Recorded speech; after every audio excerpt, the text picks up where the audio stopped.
દર્શક મિત્રો, જમ્મુ કાશ્મીરના પહેલગામમાં જે આતંકી હુમલો થયો છે, હવે તેમાં પૂરા દેશભરમાં વિવિધ શહેરોમાં આવેલું જે કાયદો અને વ્યવસ્થા જળવાઈ રહે તેના ભાગરૂપે અત્યારે સરકારી ખાતાઓ સક્રિય થઈ ગયા છે। ત્યારે વડોદરા શહેરની વાત કરવામાં આવે તો વડોદરા શહેરના પોલીસ કમિશનરની કડક સૂચનાના માર્ગદર્શન હેઠળ વડોદરા શહેરમાં કાયદો અને વ્યવસ્થાની પરિસ્થિતિ જળવાઈ રહે, કોઈ અનિશ્ચિત બનાવ ન બને તે તકેદારીના ભાગરૂપે એસઓજી, ક્યુઆરટી, બીડીડીએસ ટીમો દ્વારા જ્યાં ભરચક વિસ્તારો છે, જ્યાં વધુ પ્રમાણોમાં પથારા હોય, દુકાનો હોય, જેમ કે મંગળ બજાર છે, વિવિધ બજારોમાં જ્યાં લોકો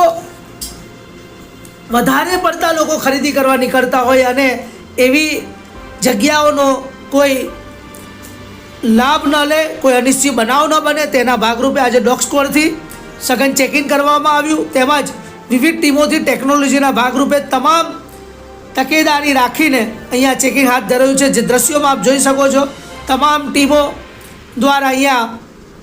દરેક વસ્તુઓ ચેકિંગ થઈ રહી છે। જોકે પોલીસ કામ કરી રહી છે વડોદરા શહેરના શાંતિ અને અમન અને સુખ માટે। શાંતિ સલામતીના ભાગરૂપે પોલીસ કામ કરતી હોય ત્યારે જાગૃત નાગરિક તરીકે આપણી પણ ફરજ છે કે જ્યાં કંઈક આપણા વિસ્તારોમાં, આપણી આજુબાજુમાં ક્યાંક પણ તમને એવું લાગે તો તરત જ વડોદરા શહેર પોલીસનો સંપર્ક કરો અને કોઈ પણ મોટી ઘટનાથી આપણે આપણા વડોદરા શહેરને બચાવી શકીએ।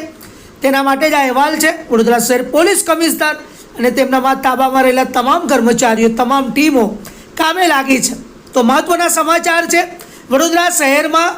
પહેલગામ હુમલાની અસર જોવા મળી રહી છે અને શાંતિ સલામતી માટે હવે પોલીસ